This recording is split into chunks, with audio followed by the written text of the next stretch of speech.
ഇബാദത്തിൻ്റെ ലദ്ദത്ത് കിട്ടിയിട്ടില്ലെങ്കിൽ പിന്നെ അതൊരു വെറും ഒരു ഭാരമായിട്ട് നമുക്ക് തോന്നുന്നതാണ് ഈ പറഞ്ഞത്. അത് ഭയങ്കര വിഷയമാണത്.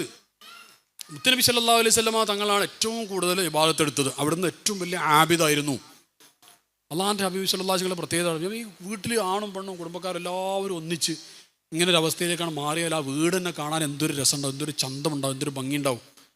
ദിക്റുല്ലാഹ് കൊണ്ട് ഇങ്ങനെ ആനന്ദം കിട്ടുക, ദിക്റുല്ലാഹിൻ്റെ ആനന്ദം ഇങ്ങനെ കിട്ടുന്നെ. അതാണ് എവിടെ നോക്കിയാലോ ദിക്റുല്ലാഹി തന്നെ. കാരണം നമുക്ക് അല്ലാഹു തആല നമുക്ക് അതിനുള്ള അവസരങ്ങൾ തന്നിട്ടുണ്ട്. എന്ത് നോക്കിയാലും വന്നളരി ഇബ്റാ എന്ന് മുത്തറസൂൽ പറഞ്ഞിട്ടുണ്ട്. എന്തായാലും പറഞ്ഞതിൻ്റെ അർത്ഥം അറിയോ? എൻ്റെ നോട്ടം എനിക്ക് പാഠമാകണം എന്നാണ് പറഞ്ഞതിൻ്റെ അർത്ഥം. ഒരു വലിയ ഹദീസാണത്. ആ വലിയ ഹദീസിൽ എത്ര 9 കാര്യങ്ങൾ അങ്ങനെ അള്ളാഹ് പറഞ്ഞു. അമറനി റബ്ബി ബി തിസ്ഐൻ എന്ന് പറയുന്നൊരു വലിയ ഹദീസാണ്. അതിൽ പറഞ്ഞൊരു കാര്യമാണ് വന്നളരി ഇബ്റാ, എൻ്റെ നോട്ടം എനിക്ക് പാഠമാകണം. എൻ്റെ നോട്ടം എനിക്ക് പാഠമാകണം എന്ന് പറഞ്ഞാൽ എൻ്റെ ഓരോ നോട്ടവും അള്ളാഹുവിലേക്ക് എത്തുന്ന രീതിയിലായിരിക്കണം എന്നാണ് പറഞ്ഞതിൻ്റെ അർത്ഥം. ഞാൻ അതിന് വേണമെങ്കിൽ ഉദാഹരണം പറയാം.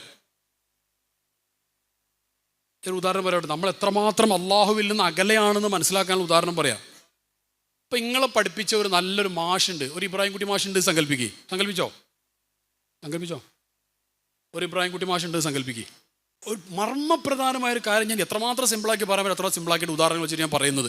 ഇതൊന്നും കൽബ് കയറി പടച്ചോനെ ഞാൻ നിസ്കാരം എന്നുള്ള പേരിൽ കാട്ടിക്കൂട്ടലാണല്ലോ അള്ളാഹുവേ ചെയ്യുന്നത് എന്നുള്ളൊരു ചിന്തയിലേക്ക് എത്തിയാൽ അവൾ രക്ഷപ്പെട്ടു. കാരണം മുത്തറസൂലിന് അള്ളാഹ് അവിടെ വിളിച്ചിട്ട് കൊടുത്ത സമ്മാനമാണ് നിസ്കാരം. മുത്തറസൂൽ അവിടുത്തെ വഫാത്തിൻ്റെ സമയം നമ്മളോട് പറഞ്ഞ കാര്യത്തിൽപ്പെട്ട ഒന്ന് നിസ്കാരമാണ്, അല്ലേ? നിസ്കാരത്തിൻ്റെ കാര്യം പറഞ്ഞില്ല അവിടെ നമ്മളോട്, അത്രമാത്രം പറഞ്ഞിട്ട് നമ്മളോട്. അപ്പോൾ നമ്മളൊരു ഇബ്രാഹിം കുട്ടി മാഷുണ്ട്. ആ ഇബ്രാഹിം കുട്ടി മാഷ് സയൻസിൻ്റെ മാഷാണെന്ന് സങ്കല്പിക്കുക. നളരി ഇബ്രാഹിം എന്നുള്ള ഹദീസിൻ്റെ ഒരു പ്രാക്ടിക്കൽ ഉദാഹരണം ഞാൻ പറയുന്നത് കേട്ടോ. ഇബ്രാഹിം കുട്ടി മാഷ് കുറേ കണ്ടുപിടുത്തമൊക്കെ നടത്തിയിട്ടുണ്ട്. അപ്പോൾ ഇബ്രാഹിം കുട്ടി മാഷിൻ്റെ ഒരു പ്രത്യേക കണ്ടുപിടുത്തമുണ്ട്. ഒരു ഫാൻ കണ്ടുപിടിച്ചിട്ടുണ്ട്. ആ ഫാൻ ഓണാക്കിയാൽ പാട്ടും പാടും, കാറ്റും വരും, ഒരു തണുപ്പും വരും, എല്ലാം കൂടെ വരുന്നൊരു പ്രത്യേകമുള്ള സാധനം മൂപ്പർ കണ്ടുപിടിച്ചിട്ടുണ്ട്. ഇത് ഇബ്രാഹിം കുട്ടി മാഷ് കണ്ടെത്തിയാണെന്ന് നമുക്കറിയാം. മനസ്സിലായില്ലേ? പറ. ഇബ്രാഹിം കുട്ടി മാഷ് ഉണ്ടാക്കിയ നമ്മൾ പലരും കണ്ടിട്ട് സ്കൂളിൽ ശാസ്ത്രമേളൊക്കെ ഉണ്ടാവില്ലേ, അതിലൊക്കെ നമ്മൾ പോയിട്ട് അത് കണ്ടിട്ടുണ്ട്, നമുക്കറിയാം. അങ്ങനെ ഇരിക്കെ നിങ്ങൾ പോയി. ബാംഗ്ലൂർ നിങ്ങളൊരു എക്സിബിഷൻ, ഇൻ്റർനാഷണൽ എക്സിബിഷൻ ഉണ്ടെന്ന് കേട്ടിട്ട് പോയി. അപ്പോൾ അവിടെ പല രാജ്യങ്ങളുണ്ട്. അപ്പോൾ ഇന്ത്യയുടെ ഒരു പവലിയനാണ്. അവിടെ നോക്കുമ്പോൾ കേരളത്തിൻ്റെ ഒരു സ്ഥലമുണ്ട്. അവിടെ നിങ്ങൾ പെട്ടെന്ന് നോക്കുമ്പോൾ ഈ സാധനം അവിടെ കണ്ട് ഒരു പാക്കിൻ്റെ ഉള്ളിലൊക്കെ ആക്കിയിട്ട് സാധനം കണ്ടാൽ വേഗം മനസ്സിലാവും നമ്മൾ ഇബ്രാഹിം കുട്ടി മാഷിൻ്റെ ഇത് പെട്ടെന്നുള്ളൊന്നും വരുമില്ലേ? പറ പെണ്ണുങ്ങളെ, വരൂലേ? ഈ തെങ്ങ് അള്ളാഹു ഉണ്ടാക്കി നിങ്ങൾക്ക് അറിയില്ലേ? പറ. ഈ തെങ്ങിൻ്റെ ക്രിയേറ്റർ അള്ളാഹു ആണെന്ന് അറിയില്ലേ? എന്താ വരാത്തത്? ഇബ്രാഹിം കുട്ടി മാഷ് ഉണ്ടാക്കിയ നിസ്സാരമായ ഒരു ഇലക്ട്രോണിക് പ്രൊഡക്റ്റ് കാണുമ്പോഴത്തേക്കും അതിൻ്റെ പ്രൊഡ്യൂസർ, അല്ലേ, ക്രിയേറ്റർ, ഖാലിഖ്, അതിൻ്റെ ഒരു താൽക്കാലികം ഖാലിഖാണ്. ആ ഖാലിഖായ ഇബ്രാഹിം കുട്ടി മാഷ് ഓർമ്മ വരുന്നുണ്ടെങ്കിൽ നിങ്ങൾ കാണുന്ന മരങ്ങളും ചെടികളും പ്രപഞ്ചം ആകാശം സർവ്വം ഉണ്ടാക്കിയത് ഖാലിഖായ റബ്ബാണ്. ഇതെന്താ ഓർമ്മ വരാത്തത്? പ്രാക്ടിക്കൽ അതിൻ്റെ തിയറി പാർട്ടെങ്കിലും ഒന്ന് സമ്മതിക്കുക. അല്ലെ, കറക്റ്റല്ലേ ഞാൻ പറഞ്ഞത്? ഇത് പ്രാക്ടിക്കാലിറ്റിയിലേക്ക് എത്ര എന്ന് ഞാൻ പറയും. അതുകൊണ്ടാണ് യുസബ്ബിഹു ലില്ലാഹി മാ ഫിസ് സമാവാതി വൽ അർദ് എന്ന് ഖുർആനിൽ പറഞ്ഞത്. എന്ന് പറഞ്ഞാൽ ഈ പ്രപഞ്ചത്തിലുള്ള സർവ്വചരാചരങ്ങളും, എവറിത്തിങ്, ഈ ചെടി, മരം, എല്ലാം. അത് മാത്രമല്ല, ഈ സാധനമല്ല, ഈ സാധനം അടക്കം ഇതിന് ജീവനില്ല എന്നല്ല നമ്മൾ പറയാം. പക്ഷേ നിങ്ങൾ ഇതിൽ ഒന്നും കൂടെ സയൻറ്റിഫിക്കലി ഒന്ന് പഠിച്ചു നോക്കിയെങ്കിൽ മനസ്സിലാവും, ലൈഫ് സ്പാനുള്ള എല്ലാ സാധനത്തിനും ജീവൻ ഉണ്ടെന്നാണ് സയൻസിൻ്റെ ഒരു പാർട്ട് പറയുന്നത്. ലൈഫ് സ്പാൻ, അതാണ് നിലനിൽക്കുന്ന ഏതൊരു സാധനത്തിനും ജീവൻ ഉണ്ടെന്നാണ്. അതിന് ഉദാഹരണങ്ങളുണ്ട്. മുത്തുനബി സല്ലല്ലാഹു അലൈഹി വസല്ലം തങ്ങൾ മിമ്പർ ചരിത്രങ്ങൾക്ക് അറിയാം. റസൂലുള്ളാഹി സ്വല്ലല്ലാഹു അലൈഹി വസല്ലം മിമ്പറിൽ, പഴയ മിമ്പർ എന്ന് പറഞ്ഞാൽ ഒരു ഈത്തപ്പനത്തിൻ്റെ ഒരു കുറ്റി, ഈത്തപ്പന, ജീവനുള്ള ഈത്തപ്പന സംസാരിച്ച ചരിത്രങ്ങൾ, മരങ്ങൾ സംസാരിച്ചതുണ്ട്. ജാഅത്തിൽ ദഅവത്തിൽ അസ്ജാറു സാജൻ തംശി ഇലൈഹി അലാ സാഖിൻ ബിലാ ഖദമി, അത് 4-ാമത്തെ ഫസലിൻ്റെ 1-ാമത്തെ വരി. അപ്പോൾ അങ്ങനെ ചരിത്രം കുറേ ഉണ്ട്. ഇത് ഈത്തപ്പനത്തിൻ്റെ ആ ഈത്തപ്പന മരം മുറിച്ചിട്ട് കുറേ കാലമായിട്ട് അത് പഴയൊരു കുറ്റിയാണ്. ആ മരത്തിൻ്റെ തടി കുറ്റിയൊക്കെ ഉണ്ടാവില്ല, ഇവിടെ ഉണ്ടാവില്ല, അന്നതുപോലെ ആ സാധനം അതിൻ്റെ മേലിൽ കയറി ഇരുന്നിട്ട് നബി സല്ലല്ലാഹു അലൈഹി വസല്ലം തങ്ങൾ ഖുതുബ ഓതും.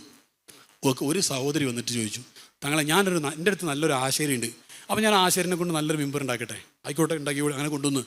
എന്നിട്ടുണ്ടല്ലോ മുത്തറസൂദാസങ്ങൾ അവിടെ ആ പുതിയ മിമ്പർമ കയറി ഖുതുബ ഓതിയപ്പോൾ കരച്ചിൽ കേൾക്കുന്നുണ്ട്, കരച്ചിൽ. അപ്പോൾ എന്താണ്? ഈത്തപ്പനത്തിൻ്റെ കുറ്റിയാണത്. നമ്മളെ ഭാഷയിൽ അതിന് ജീവണ്ട ഇല്ല, പക്ഷേ ലൈഫ് സ്പാനുള്ള സാധനം ജീവൻ ഉണ്ട്. അതുകൊണ്ടാണ് ഈത്തപ്പനത്തിൻ്റെ കുറ്റി കരഞ്ഞത്. അത് ഈത്തപ്പനത്തെ കുറ്റി മാത്രമല്ല, അങ്ങനെ പലതും കരഞ്ഞിട്ടുണ്ട്. അവസാനം റസൂലുള്ളാഹി സ്വല്ലല്ലാഹു അലൈഹി വസല്ലം തങ്ങളല്ലേ, റഅഫത്തിൻ്റെ അങ്ങേറ്റല്ലേ, കാരുണ്യമല്ല അവിടെ നേരെ അവിടെ കൊണ്ട് ഇറങ്ങി. എന്നിട്ട് ഈത്തപ്പനത്തിനോട് ചേർത്ത് പിടിച്ചിട്ട് അതിങ്ങനെ കരയന്നെ. ആ മരത്തിന് മുത്തുനബി അറിയില്ല, നിങ്ങൾ പാട്ട് കേട്ടില്ലേ? കല്ലുകൾ ചൊല്ലും സലാമ, ആ പാട്ട് കേട്ടില്ലേ? അത് വെറുതെ പറഞ്ഞല്ല, അത് ചരിത്രത്തിലുള്ളതാണത്.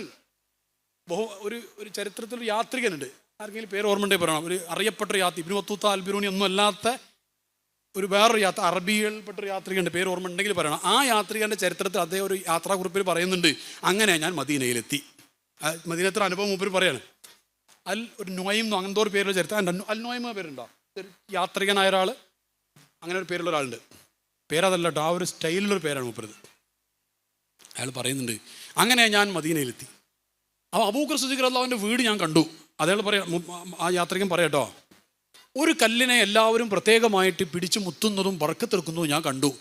അപ്പോൾ എന്താണ് ആ അബൂബക്കർ സിദ്ദീഖ് റളിയല്ലാഹുവിൻ്റെ വീട്ടിൽ കുറേ കല്ലുകൾ, അതിൽ ഒരു കല്ലിനെ പ്രത്യേകമായിട്ട് ഇങ്ങനെ ബർക്കത്തെടുക്കുന്നത് കണ്ടു. അതിൻ്റെ പ്രത്യേകത എന്താണെന്ന് അന്വേഷിച്ചപ്പോൾ എനിക്ക് മനസ്സിലായത് ആ കല്ല് മുത്തുനബിയോട് സലാം പറഞ്ഞ കല്ലാണ് സ്വല്ലല്ലാഹു അലൈഹി വസല്ലം. അങ്ങനത്തെ കുറേ ചരിത്രം ഉണ്ടായിട്ടുണ്ട്. അപ്പോൾ നിങ്ങൾ പറഞ്ഞ കല്ല് അതിന് ജീവനുണ്ടോ? നമ്മുടെ ഭാഷ ജീവനല്ല, പക്ഷേ ലൈഫ് സ്പാനിൽ ജീവനുണ്ട്. മുത്തുനബി സല്ലല്ലാഹു അലൈഹി വസല്ലം തങ്ങൾ അവസാനം ഇതില്ലേ ഈത്തപ്പഴ കുറ്റി അതിനോട് ചോദിച്ചു, ഈത്തപ്പനോട് ആ കുറ്റിയോട് ചോദിച്ചു, നിങ്ങൾക്ക് എന്താ വേണ്ടത്? വീണ്ടും ഞാനൊരു ഈത്തപ്പന ഒരു മരം കായ്ക്കുന്നൊരു മരമാക്കിയിട്ട് മാറ്റിത്തരണോ?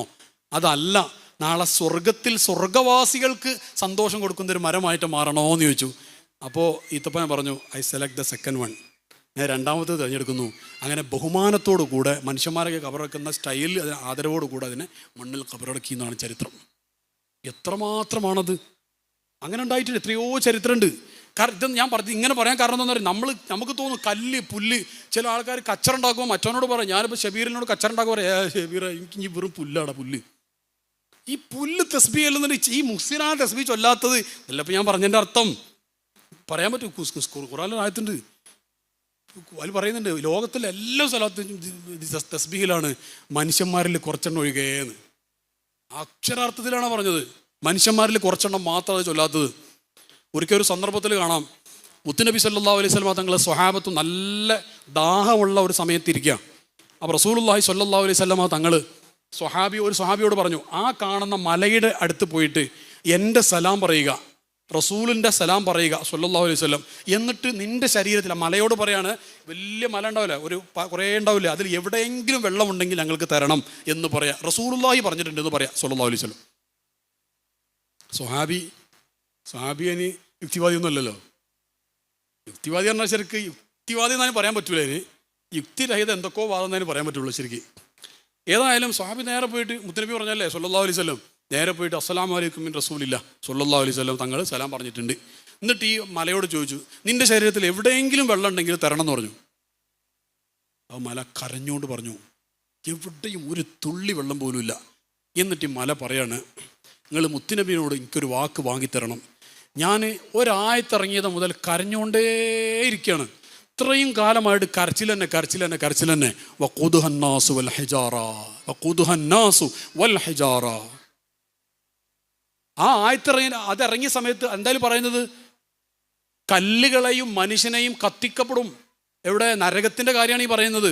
കല്ലുകളും കത്തിക്കപ്പെടും, മനുഷ്യനെയും കത്തിക്കപ്പെടും നരകത്തിൽ. ഈ ആയത്തിറങ്ങിയത് പോലെ ഞാൻ ബേജാറിലാണ്. ഈ മലയാകുന്ന എൻ്റെ ശരീരത്തിൽ ഏതെങ്കിലും കല്ലുകൾ പടച്ചോനെ നരകത്തിലുണ്ടാകുമോ എന്നുള്ള ബേജാറിലാണ്.